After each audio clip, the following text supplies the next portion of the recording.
Yeah, without further ado, I guess we can start. So from our first slide, the market has continued to recover from the March 2020 lows. So if you remember, in March 2020, the market went as low as 4,500. That is on a closing basis, but on an intraday basis, the market actually went to as low as 4,000. And we are now at 6,600. So that's approximately a 50% gain already from the lows in March 2020. Now, if we zoom into 2022, we can see that the market has corrected lately. As of now, the market is down year to date 8%, and that is due to the following reasons. Number one is high inflation, caused, of course, by the higher commodity prices, which were in turn caused by the Russia-Ukraine crisis. The Russia-Ukraine crisis has disrupted supply chains, and this has caused commodities prices to spike. And this has in turn caused high inflation. So that's one of the reasons why the market has dropped. And the other reason is rising interest rates. As central banks around the world start hiking interest rates in order to combat this inflation. So this hasn't been a recent development, and this has been going on for since March. This kind of correction, this kind of volatility, we have seen this since March. So this isn't just due to one specific event, for example, the elections. This has been going on since March. This kind of volatility, this market downturn, and this hasn't been specific only to the Philippines. This global market correction happened also in Europe, in the US, and our fellow ASEAN neighbors. So to add to that volatility is also we are awaiting for more policy certainty from the incoming administration. So that has also caused investors to wait on the sidelines as we await for more clarity.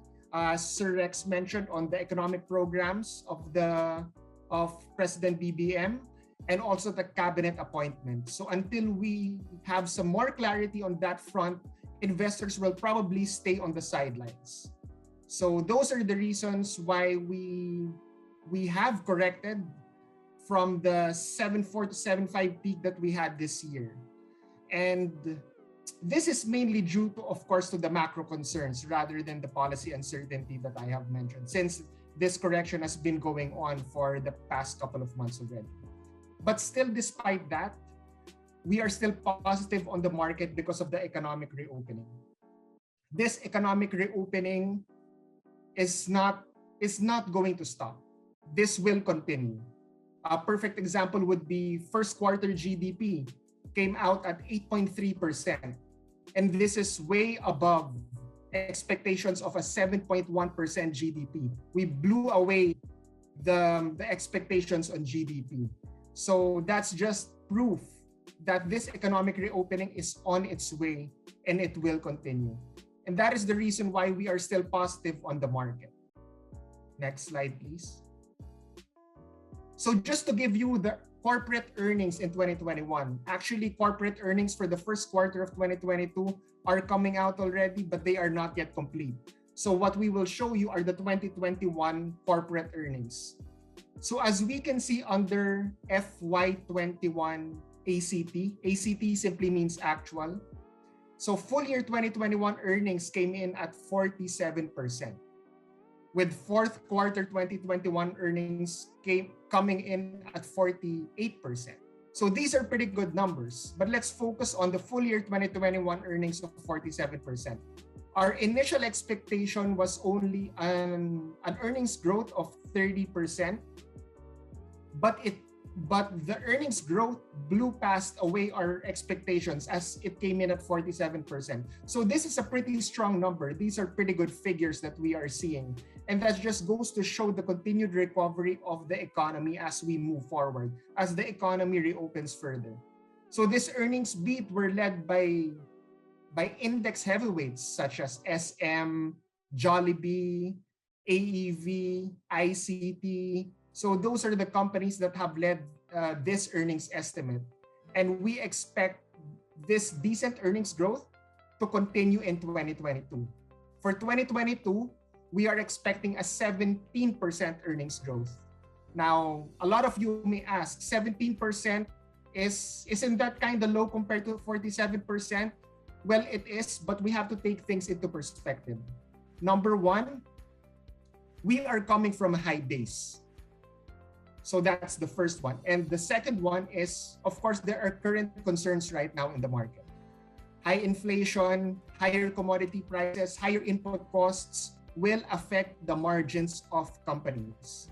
And that is why, aside from coming from a high base, this higher input costs, this higher commodity prices, that's also another reason why we are expecting a lower earnings growth for this year. But still, 17% earnings growth is still a pretty good number.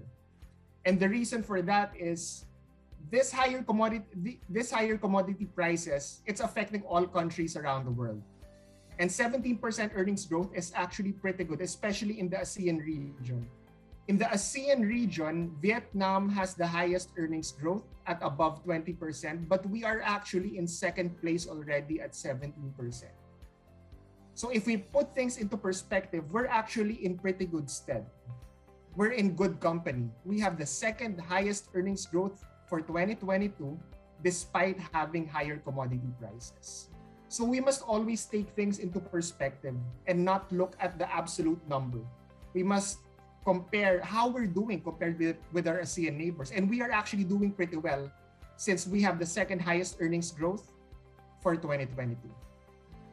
Next slide, please. Now, we want to have a checklist. Sir Rex has already mentioned this a while ago, some of the things that we have to watch out for.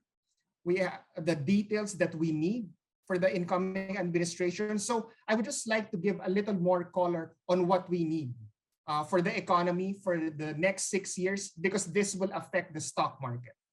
So first this is our checklist for the new administration. Short-term concerns. Number one is inflation. As we all know, I mean, I guess it's pretty obvious already, oil prices are really high right now. Everyone knows that already. So what will the government do to address this? Are they going to waive the excise taxes? Or are they going to do conditional cash transfers to those people who need it the most? So that's one thing that we are waiting for. That's one thing that we should monitor, because this will really affect not only the economy, but this will affect all of us. And the second one will be the secondary effects of high inflation. Transportation, the transport fare hikes, food. I guess, again, all of you already probably know this. You go to the supermarket, the canned goods, everything, wheat, flour, milk, they have all gone up in prices already. So how is the government going to address this high inflation? Again, this is not only for the economy, but this is for us consumers, because we are the ones who are being affected by this high inflation, high costs across the board. So how will the government address that? That is something that we should also monitor. And next will be the COVID recovery plan. So this one, number one, we have the BPO wish list. The BPOs are an important part of our economy. They want a hybrid work arrangement. A lot of them want to work from home. I guess probably a lot of you also prefer to work from home. So that's one of the wish lists of the BPO sector. So let's see how the government will address that. And the next is unemployment. Unemployment has actually been improving. But I guess the question is, how will we sustain this continued improvement in unemployment? So also GDP has also been improving. As I mentioned a while ago, 8.3% GDP for the first quarter of 2022. Very, very impressive, very strong numbers. It was way above expectations. So I guess the question now is, how will we sustain this momentum? How will we sustain this recovery? Now, next will be the long-term issues that we need to monitor. So macro concerns. Sir Rex mentioned a while ago about the debt to GDP. And I'm also going to mention it again. This is important. So debt to GDP is currently at 63.5%. So that limits our ability to borrow. But of course, that doesn't mean that the government can spend. If we borrow and it funds projects that will earn good returns, that will contribute to growth of the economy, then that's good. So how will the government manage these high levels of debt? Because, for example, the International Monetary Fund, they prescribed a debt to GDP ratio of 60%, around 60% for developing countries. So we are slightly above that. So it's good to monitor on how the government will manage this debt to GDP ratio. How they will bring this down. The next will be the fiscal deficit, or to be more specific, the twin deficits that we have.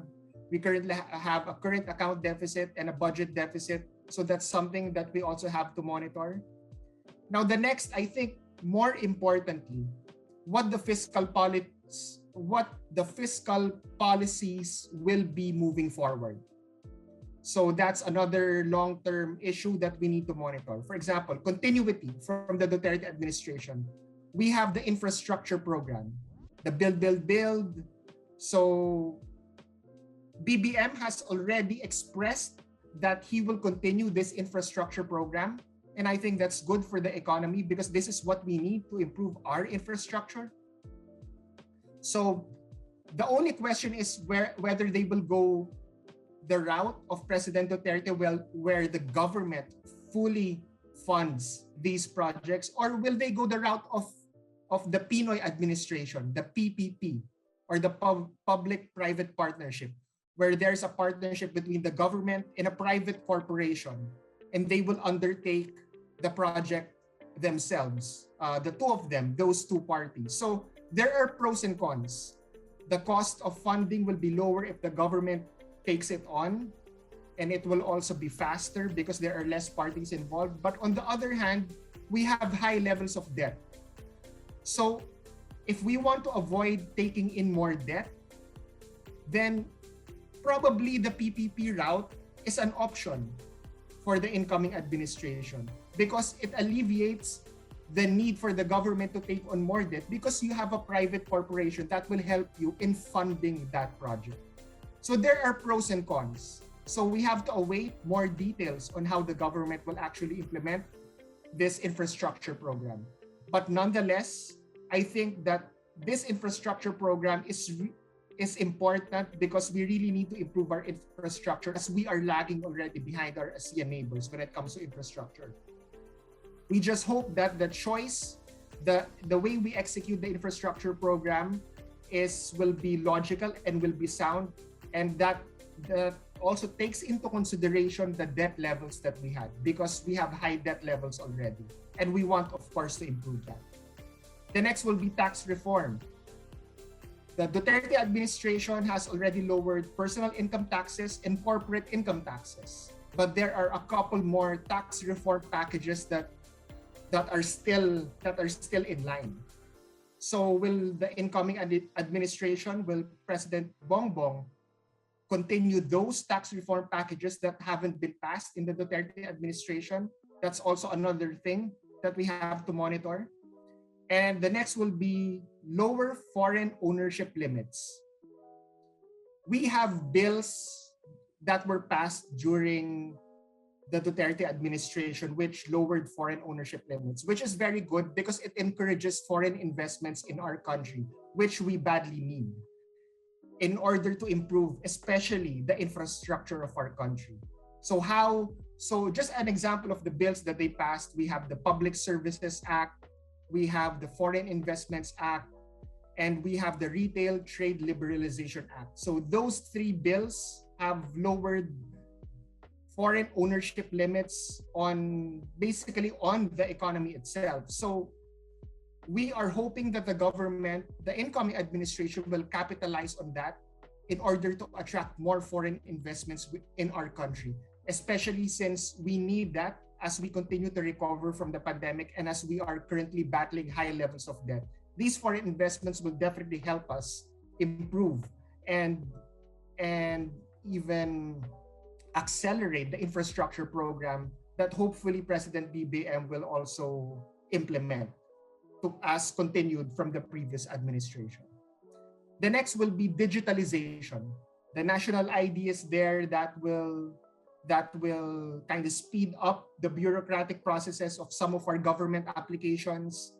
On the simple side, we don't need two IDs anymore. The national ID is supposed to solve that. We only need to present one ID only, and that's supposed to be the national ID. But there are, of course, a lot more positive effects, and one of them will also help for the financial inclusion. There are a lot of unbanked people right now in the country, and whether it will be through e-commerce, through e-wallets, financial inclusion is definitely something that is important, and digitalization will help bridge that gap. So that's also one of the initiatives of the BBM administration, and we are hoping to get more clarity on that. And the new policies, we have agriculture modernization. Now, that one, I think it's very important. And this is what BBM, one of the programs that BBM has stated explicitly. And this is, I think, we need more of this because, for example, in Vietnam, they are already using a lot of machineries. And for us, there's still a lot of manual labor in terms of our farming techniques. So this modernization of our farming methods is definitely important since it is a big chunk of our economy, the agricultural sector. And a lot of people are employed by the agricultural sector. So as we modernize that, again, that is something that we must do, and that is something that we actually look forward to. So we want to get more details also on that, the new policies regarding agricultural modernization. And the next will be SME support. Probably 90, close to 100% of almost all of the businesses registered here in the Philippines come from the SMEs. So President BBM has said that they will continue to support the SMEs. Now, again, we want more details on that. That is something that we want to monitor because how are they going to do it? Will it be through tax incentives? Will it be through loans, through the government banks? There are several avenues for that. So that's something that we also have to monitor. And lastly, renewable energy. Renewable energy, I think it's really the future. It's not dirty. It's good for the environment. It's good for our health. And it is more sustainable. And the cost of producing renewable energy becomes cheaper and cheaper as time goes by. That's why I believe that I think all presidential candidates have expressed the need for renewable energy. And I think that is the way to go. So we must also consider what the plans are of the government concerning renewable energy, because I believe that this is very important in order to achieve energy security in our country. So it is an exhaustive list, but these are the things we definitely have to monitor, because everything that is on this list will determine where the economy will go for the next 6 years. Guys, 6 years is a long time. So we must always be vigilant. We must always monitor these programs that the government has, because this will determine our future, our economic future. And whatever will happen to the economy, it will also happen to the stock market. So these are the things we definitely have to monitor for the incoming administration. Next slide, please. Now, we want to discuss the sectors that we like in this market right now. And we like the banking sector. On the upper left chart, we are showing you what we call the price to book ratio. Now, to explain the price to book ratio, it is simply a metric that we use in order to determine whether banks are cheap or are expensive. So right now, as we can see here, of course, the higher the figure, the more expensive it is, and the lower the figure, the cheaper it is. And right now, the figures are low. The price to book ratio is low. It simply means that banks are already very cheap right now.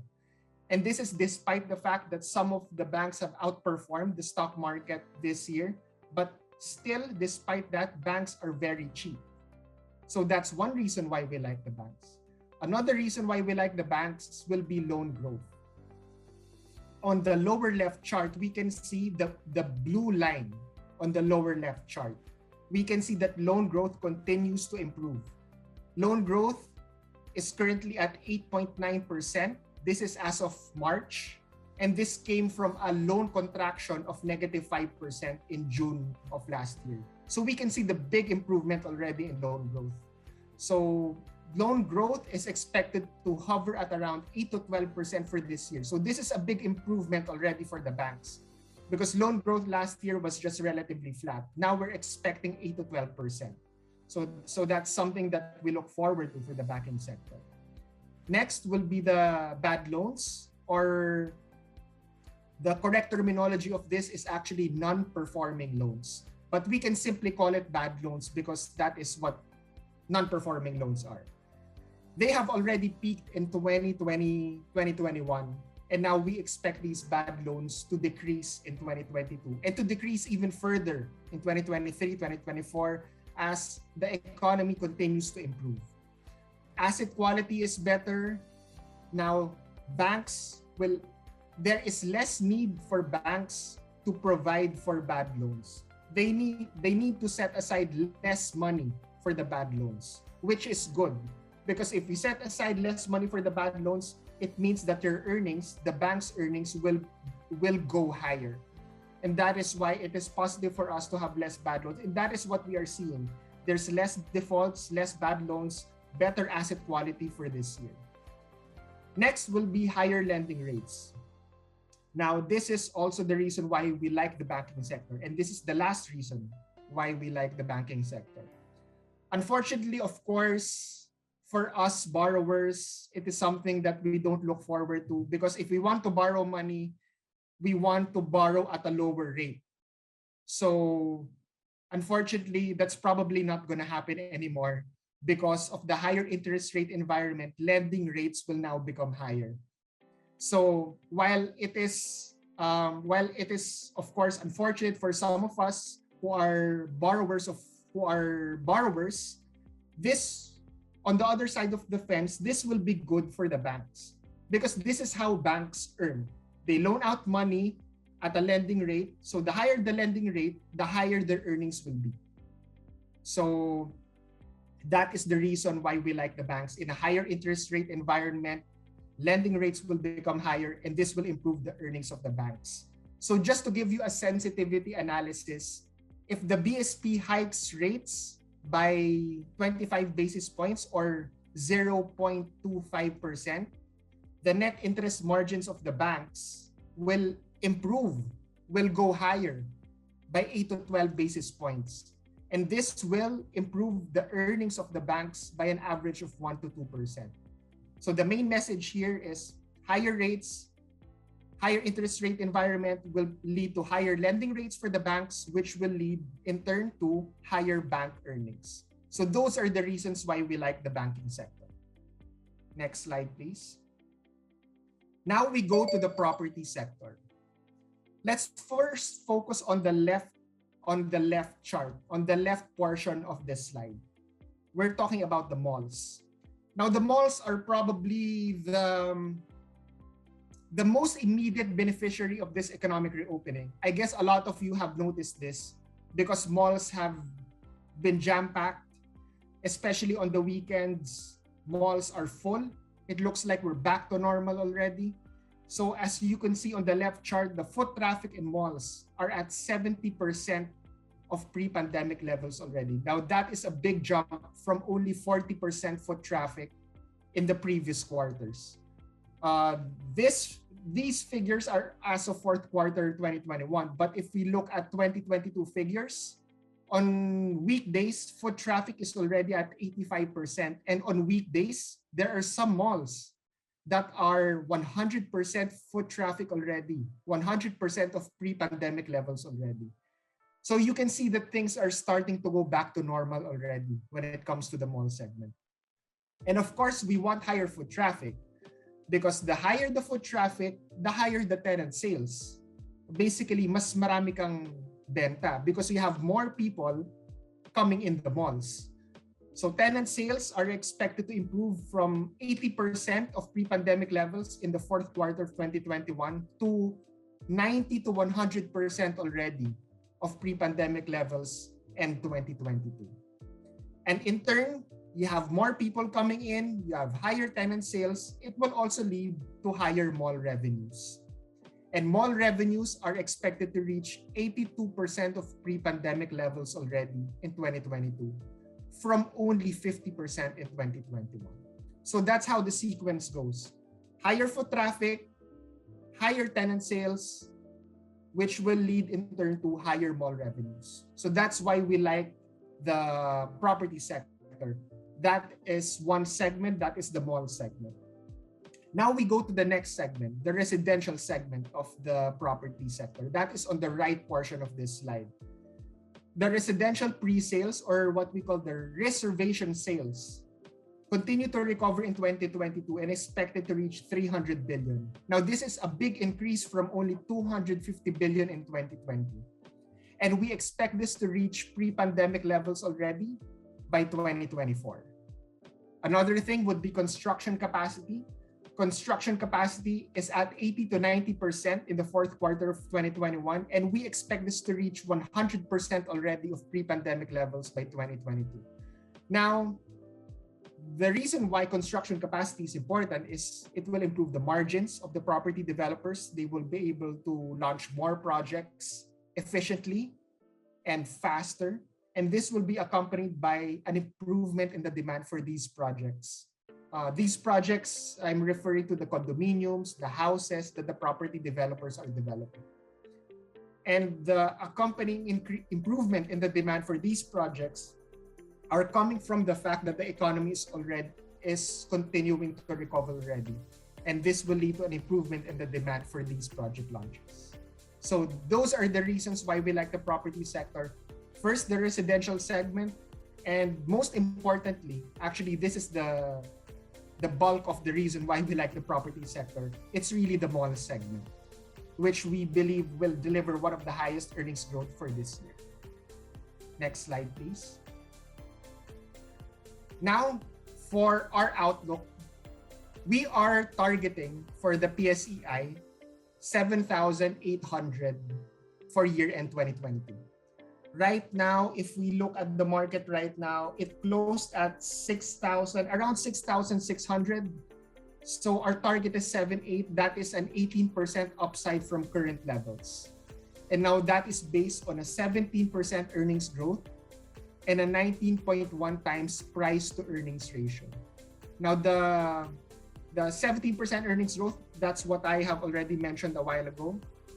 We're coming from a high base last year, and the margins of the companies will be affected due to higher commodity prices. So we will have a lower earnings growth compared to last year, but still good enough to give us a 7,800 target for this year. Now, for the price to earnings ratio, we chose 19.1 times, which is below the 10-year average. Now, the reason for that is to take into account the risks right now in the market, the concerns. Of course, higher commodity prices, I've mentioned that several times already. That's something that we consider. And also the new COVID variants. I think this is less of a risk now, because I think we are at the point, I hope I'm right though, we are at the point that we are turning from a pandemic into an endemic already.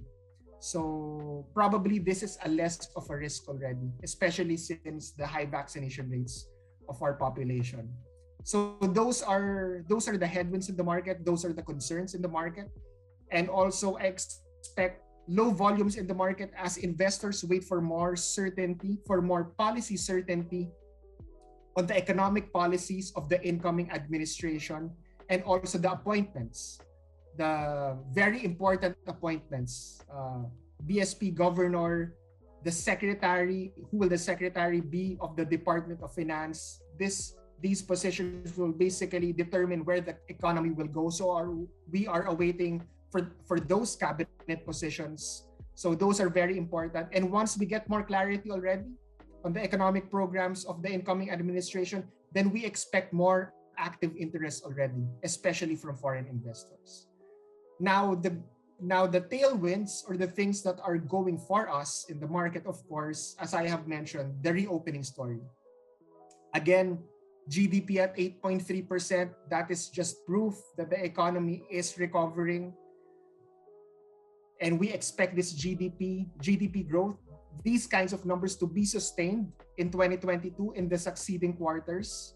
So that is the single biggest factor. That is why we are still positive in the market. It's really the reopening story. There is no stopping the reopening story. And that is the reason why we are still seeing upside in the market. And also, another tailwind would be the post-election relief rally. The post-election relief rally, the reason for that is historically, the stock market has always delivered positive returns 12 months after the elections. A perfect example of that is ever since 1992, we took a look at the performance of the stock market 12 months after the elections. And going back to 1992, the market has always delivered positive returns 12 months after the elections. And the average gain is 21%. So pretty strong figures backing a post-election relief rally. Of course, there are concerns right now. So we might not get the 21% average gain that we had in the past 5 presidential elections. It will probably be lower than that. But the point is, we are still expecting a post-election relief rally once we get more clarity already on the economic policies of the incoming administration. That is why we are really looking forward to get more details on that, because the sooner that we get details on his economic platform and the cabinet appointments, the better it is not only for the economy, but for the stock market as well. So that would, is there a next slide? Oh, okay, there's a next slide. So just to discuss some of our funds, these two funds, first to start off, the Philippine Equity Opportunity. So this is the fund composition as of March 2022. So if we can see on the middle chart, the largest exposure would be the property, and then the holding firms, and then the financials are next. We are actually overweight on the property sector and the financial sector. So these are our largest holdings. We have SM Prime Holdings. Again, I've mentioned a while ago that we are very bullish on the mall segment. And what is the biggest mall operator in the country? It's SM Prime Holdings. So that's one reason for that. And Ayala Land, of course. Ayala Corporation at 10%. We have BPI next, SM, BDO, and so on and so forth. So this is the Philippine Equity Opportunity Fund. Next slide, please. Now, this is the SOLDIVO Strategic Growth Fund. For our top 10 holdings, again, we have this pretty much the same names, but different weights, of course.